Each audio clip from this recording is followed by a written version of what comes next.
باللہ من الشیطان الرجیم بسم اللہ الرحمن الرحیم۔ ویورز السلام علیکم، میرا نام سید احمد سمیع ہے اور آپ دیکھ رہے ہیں سید احمد سمیع یوٹیوب چینل۔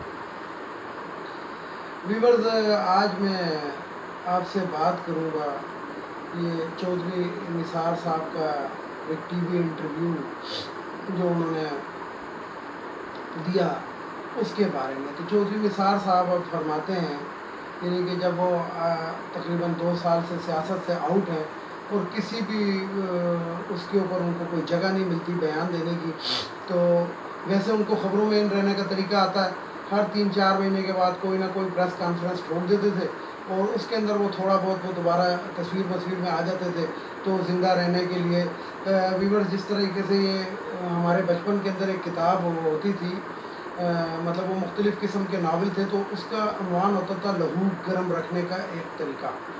تو یہ لہو گرم رکھنے کے لیے کبھی کبھی ٹی وی کے اوپر آ جائے، مطلب ٹی وی پہ تو نہیں آ رہے تھے، پریس کانفرنس سے کرتے تھے، لیکن اب بار وہ ٹی وی پہ آ گئے۔ تو ٹی وی پہ آنے کے بعد انہوں نے نون لیگ کے اوپر، نواز شریف کے اوپر کچھ الزامات بھی لگائے کہ جناب ان کے پاس یہ دولت کہاں سے آئی، اور میں جب پارٹی کے اندر تھا تو میں جسے کہتے ہیں کہ پارٹی کے اندر سچ کی بات کرتا تھا اور میں جھوٹ کا ساتھ نہیں دیتا تھا، اور ان کے پاس اتنی دولت کہاں سے آئی، اور یہ اپنے وقت کے فرعون تھے، اس قسم کے انہوں نے یہ جسے کہتے ہیں بیانات دیے۔ تو ویورز میں آپ کو ایک بات بتاتا چلوں کہ یہ زیادہ دور نہیں جاؤں گا، ویسے تو یہ تقریباً 35 سال سے، یعنی کہ بقول ان کے کہ آج مجھے 35 سال اور 10 دن ہو گئے ہیں، تو بقول ان کے 35 سال، لیکن ہم ان کو 35 سال کہتے ہیں، کہ 35 سال کی میں بات نہیں بتاؤں گا، میں صرف جو پچھلا دور تھا نون لیگ کا صرف میں اس کی بات ایک کر لوں۔ وہ اس لیے کہ لوگوں کے ذہن کے اندر شاید 35 سال پرانی باتیں ابھی نہ ہوں، تو نوجوان نسل کو صرف آج کل کے یہ جو پچھلے 5 سال ہیں یہ تو ہر حالت میں یاد ہوں گے، دھرنا بھی یاد ہوگا، اور دھرنے سے پہلے کی بھی، یعنی کہ تقریباً نواز شریف کی پوری حکومت یاد ہوگی۔ تو میں نے اس موضوع کے اوپر میں نے سوچا کہ آج صرف ان کو 5 سال کا ہی آئینہ دکھا دیا جائے تو وہ میرا خیال ہے ان کے لیے بہت ہوگا۔ یہ کہتے ہیں کہ جناب میں پارٹی کی ہر غلط بات کی مخالفت کرتا تھا۔ اگر آپ ہر غلط بات کی مخالفت کرتے تھے تو جب یہ دھرنا ہو رہا تھا، عمران خان نے دھرنا دیا تھا، تو مارگلہ سے ذرا آگے جائیں تو حسن عبدال کے بعد جی ٹی روڈ کو اکھیڑ دیا گیا تھا۔ اکھیڑنے سے مراد ہے کہ اس میں بہت بڑی بڑی خندقیں بنا دی گئی تھی اور اس کے اوپر ریت کی دیواریں کھڑی کر دی گئی تھی۔ تو کیا خیال ہے کیا کہتے ہیں اس وقت آپ وزیر داخلہ تھے چودھری نثار صاحب، وہ آپ کو نظر نہیں آیا؟ وزیر داخلہ کا کام کیا ہوتا ہے؟ ہاں، وزیر داخلہ ہوتے ہوئے آپ نے پرویز خٹک کے ایک قافلے کو روکنے کے لیے رینجرز کو طلب کیا، اور رینجر سے آپ نے وہ جو رینجر نہیں ویورز یہ ملیشیا فوج کو، اور ملیشیا فوج نے جناب ان کے اوپر آنسو گیس وغیرہ برسائی اور وہ کیا اور ان کو نہیں آنے دیا گیا۔ اسی طریقے سے ویورز میں ایک اور بات بتاؤں کہ جب یہ دھرنے کے اوپر ایک بے دریغ قسم کی آنسو گیس کا اور شیلنگ کا استعمال کیا گیا تھا، تو وہ انڈر دا سپرویژن آف وزیر داخلہ چودھری نثار صاحب۔ تو کیا چودھری نثار صاحب آپ اس وقت بہت اچھا کارنامہ انجام دے رہے تھے؟ اور کیا وہ غلط نہیں تھا؟ غلط اس لیے تھا کہ ابھی بھی تو دھرنا ہوا مولانا فضل الرحمان کا، نہ اس پہ کوئی گولی چلی، نہ اس کے اوپر کوئی آنسو گیس کی شیلنگ ہوئی، نہ کچھ ہوا، تو وہ بھی تو آخر دھرنا تھا۔ لیکن اپنے وقت کے اندر آپ لوگ سڑکیں بھی اکھیڑتے تھے، پل بھی گراتے تھے، اور آنسو گیس کا اور ہر چیز کا بے دریغ استعمال بھی کرتے تھے۔ اس سے آگے ذرا سا چلتے، ثانیہ ماڈل ٹاؤن کے اندر جو خواتین کو گولیاں لگی، پریگننٹ خواتین کو گولیاں لگی، ضعیفوں کو لگی، اور یہ ٹی وی کے اوپر آج تک وہ ویڈیو موجود ہے جس کے اوپر ایک بوڑھے سے شخص کو پولیس مارتی ہوئی لے کے جا رہی ہے۔ تو بے شک وہ پنجاب کے اندر تھا، وہ پنجاب حکومت، لیکن کیا آپ وفاقی وزیر داخلہ نہیں تھے؟ آپ وفاقی وزیر داخلہ جب تھے تو آپ کو اس کے اوپر ایکشن لینا چاہیے تھا، آپ اس کے اوپر بات پرس کرتے، لیکن نہیں، اس وقت آپ ان کے ساتھ تھے۔ کیا یہ جو پچھلا دور تھا نون لیگ کا، اس کے اندر آپ نے راتوں رات چیئرمین اور کونسلر نہیں خریدے؟ اگر نہیں خریدے تو آپ اس کی تردید کریں. اور میں آپ کو بتاؤں گا کہ پنجاب ہاؤس کے اوپر آپ اسلام آباد میں قابض ہوئے بیٹھے تھے اور کون کون سے پی ٹی آئی کے چیئرمینوں کو اور کونسلروں کو آپ نے وہاں پہ بلا کے چائے اور بسکٹ کے اوپر خریدا اور ان کو پیسے دیے. دوسری طرف اور آتے ہیں، آپ اس وقت وزیر داخلہ ہی تھے جب یہ آپ توڑ جوڑ میں مصروف تھے. پھر یہ ایک چکری روڈ جو مشہور و معروف، ویسے تو اب اس کا نام غوث العظم روڈ ہے لیکن وہ چکری روڈ کے نام سے ابھی بھی مشہور ہے. تو چکری روڈ جو دو رویا ہونا تھا، کیا اس میں آپ نے خرد برد نہیں کی؟ کیا آپ اس وقت وزیر داخلہ نہیں تھے؟ اور اس سے اور آگے ذرا سے چلتے ہیں تو چکری روڈ کے اوپر ہی ایک اسکول ہے، گورنمنٹ ہائی اسکول میرا کلاں. اس کے اندر 2 کمرے بنائے آپ نے، اس کے اوپر آپ کے نام کی تختی لگی ہوئی ہے. وہ ان کی مالیت جو ہائی اسکول کے ان 2 کمروں کی مالیت لکھی ہوئی ہے 26,80,000. کیا اس پہ 26,80,000 روپے لگے؟ اگر میں آپ کو بتاؤں کہ وہ کمرے اگر آپ کسی بھی بندے سے پوچھیں تو وہ 7 سے 8 لاکھ روپے کے اندر وہ کلاس روم بنے ہوئے ہیں، جس کو آپ نے 26,80,000 کے اندر آپ نے اپنے بورڈ کی تختی لگائی. مزید آپ اس وقت بھی وزیر داخلہ تھے. اب اس سے ذرا سا اور آگے چلتے ہیں کیونکہ آپ وزیر داخلہ تھے. اس سے پچھلے دور کے اندر جب یہ موٹر وے بنا تھا تو موٹر وے کو کیا 70 میل طویل کرنے میں آپ کا کردار نہیں ہے؟ صرف آپ نے اپنے علاقے سے موٹر وے صرف اس لیے گزاری کہ آپ کی ذاتی زمینوں کی ویلیو اپ ہو سکے. اس کے بعد آپ وزیر داخلہ بھی رہے اور اس سے پہلے جو تھے آپ ان کی حکومت کے اندر جسے کہتے ہیں سرگرم رکن بھی تھے. اور آپ کی فرعونیت کا تو یہ عالم ہے کہ موجودہ الیکشن کے اندر جب آپ ہر جگہ سے بری طرح ہار گئے تو ایک سیٹ آپ نے صوبائی اسمبلی کی جیتی، جس کا آپ نے حلف ہی نہیں اٹھایا. وہ صرف حلف آپ نے کیوں نہیں اٹھایا؟ وہ حلف آپ نے صرف اس لیے نہیں اٹھایا کہ آپ کے اسٹیٹس سے نیچے آ رہا تھا.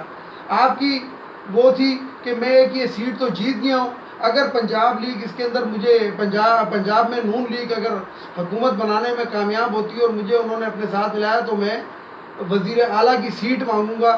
اس لیے آپ نے وہ سیٹ جیتی. لیکن جب آپ کو پتہ لگا کہ اب تو پی ٹی آئی نے وہاں پہ بھی حکومت بنا لی ہے تو آپ نے حلف اٹھانے کی بھی زحمت گوارا نہیں کی. کیا آپ سابق وزیر داخلہ ہوتے ہوئے یہ آپ کو زیب دیتا ہے؟ تو وزیر داخلہ صاحب جو سابق وزیر داخلہ ہیں، آپ نے جتنی کرپشنیں آپ نے کی ہیں لیکن بڑی خاموشی سے کس لیے کہ آپ جو تھے سائٹ کے اوپر رہتے تھے، یعنی کہ جسے کہتے ہیں کہ خاموش ایک کردار ادا کرتے تھے. لیکن آپ نے اپنی جائیدادوں میں اپنی ہر چیز کے اندر بے پناہ اضافہ کیا. پپو پٹواری اس کا منہ بولتا ثبوت ہے، جو مشہور و معروف پنڈی کا پپو پٹواری ہے، یہ آپ کا لیپالک ہے. اور ایک وہ بٹ نامی شخص بھی آپ کا لیپالک ہے. آپ فون نہیں اٹھاتے، وہ بٹ ہی اٹھاتا ہے آپ کا موبائل جو ہے، وہ اس لیے کہ جو بھی لین دین ہوتی ہے وہ بٹ کے تھرو ہوتی ہے. اور جو پپو پٹواری ہے اس نے کتنی شاملات کے اوپر قبضہ کیا، کیا اس کو درپردہ آپ کی حمایت حاصل نہیں تھی؟ کیونکہ آپ وزیر داخلہ بھی رہے ہیں اور پچھلے دور میں تو ماشاءاللہ لوٹ پشوری مچائی ہوئی تھی آپ نے. جہاں چاہے پلازا بنا، جہاں چاہے وہ بنا، کیونکہ آپ وزیر داخلہ تھے. اب اس سے ذرا سا اور آگے چلتے ہیں. جب نواز شریف کی حکومت ختم ہوتی ہے، یعنی کہ جسے کہتے ہیں اس کو نااہل قرار دے دیا جاتا ہے، ایک نالائق شخص کو نااہل قرار دے دیتی ہے سپریم کورٹ آف پاکستان، تو ناموس رسالت کا ایک بل، اس کے اندر آپ نے ووٹ دیا. کیا آپ وزیر داخلہ نہیں تھے؟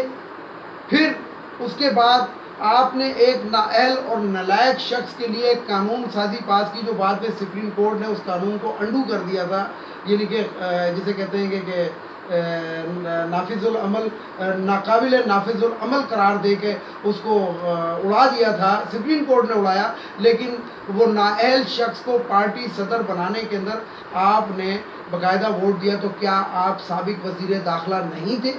آپ وزیر داخلہ تھے. یعنی کہ دیکھیں ویورز، میں آپ کو ایک بات بتانا چاہتا ہوں کہ چور کا ساتھی بھی چور ہوتا ہے. جو چور کو پروٹیکشن پرووائڈ کرتا ہے وہ چور وہ بھی ہوتا ہے.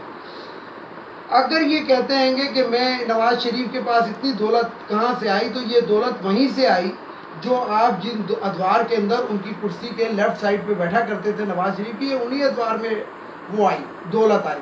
اس میں ایون فیلڈ بھی آیا جس کے اندر آپ جا کے راتیں گزارتے رہے ہیں. اس کے اندر یہ تمام شوگر ملیں، یہ وہ کیا رمضان شوگر مل کے اندر جب انڈینز پکڑے گئے تھے تو آپ نے اس پہ کوئی سوموٹو لیا؟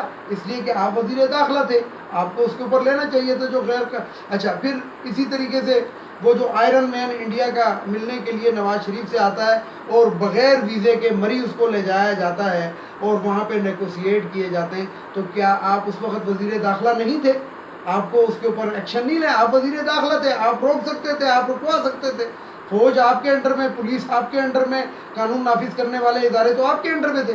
آپ ایک دفعہ تو پارلیمنٹ میں تو کھڑے ہو کے کہہ سکتے تھے کہ بھائی یہ کیا ہوا ہے، لیکن نہیں، اس وقت آپ چوروں کے ساتھی تھے. یعنی بھینسیں بھینسوں کی بہنیں ہوتی ہیں، اس وقت تو آپ بہن بنے ہوئے تھے. بھائی تو آپ بن نہیں سکتے تھے، بھائی تو شہباز شریف تھے، تو آپ تو بہن بنے ہوئے تھے. تو بات یہ ہے گی کہ اب آپ جو معصومیت کا وہ لبادہ اوڑھنے کی کوشش کر رہے ہیں، وہ صرف اور صرف اس لیے آپ معصوم بننے کی کوشش کر رہے ہیں کیونکہ اب آپ کا سیاسی مستقبل ختم ہو چکا ہے. انڈیپینڈنٹ الیکشن آپ لڑ کر دیکھ چکے ہیں، اس میں آپ نے اپنا انتخابی نشان جیپ رکھا اور جیپ کو سبز رنگ دیا. آپ کوئی تاثر دینا چاہتے تھے، کوئی میسیج دینا چاہتے تھے عوام کو، لیکن آپ فری نے اس مرد مجاہد پہ، آصف غفور پہ، جو اس وقت D G I S P R تھے، انہوں نے باقاعدہ میڈیا کے اوپر آ کے کہا کہ یہ جو جیپ ہے اس میں نہ ڈرائیور ہمارا ہے نہ یہ جیپ ہماری ہے. اس لیے آپ بری طرح پٹے. کس طرح پٹے؟ جس طرح فوجی ایک لفظ یوز کرتا ہے، جلا ہوا کارتوس. تو اس ٹائم آپ نون لیگ کے اندر تو کارتوس جل چکے ہیں، آپ جلے ہوئے کارتوس ہیں، کیونکہ نہ وہ فائر، نون لیگ تو خود ہی جل گئی.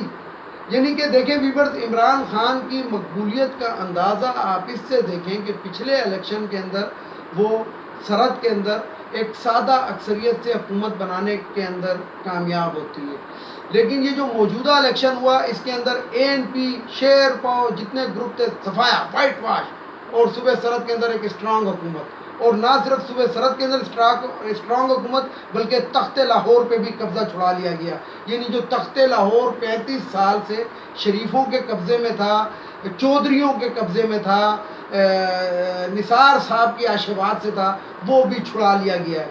اگلی دفعہ میرا خیال ہے سندھ کا رخ پیپلز پی ٹی آئی کر چکی ہے اور لاڑکانہ کے اندر جلسہ بھی کر چکی ہے. تو میرا خیال ہے کہ اگلی دفعہ جو ہے، جو یہ میرا ذاتی خیال ہے کہ یہ جو پارٹی ہے یہ آگے کی طرف جا رہی ہے اور تخت لاہور تو قبضہ ہو چکا، اب دیکھیں سندھ کا کیا ہوتا ہے.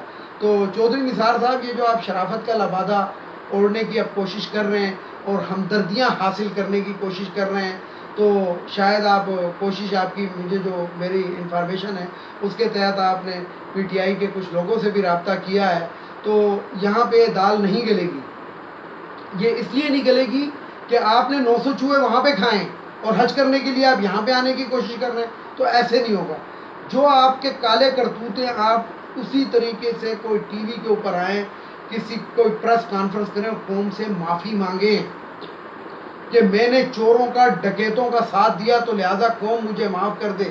کیونکہ آپ نے جو کرائم کیے وہ اس انداز میں کیے کہ ان کا کوئی ریکارڈ نہیں ہے. حالانکہ ریکارڈ تو خیر ہوگا کہیں نہ کہیں، لیکن وہ ابھی تک لوگوں کی نظر میں نہیں آئے ہوئے.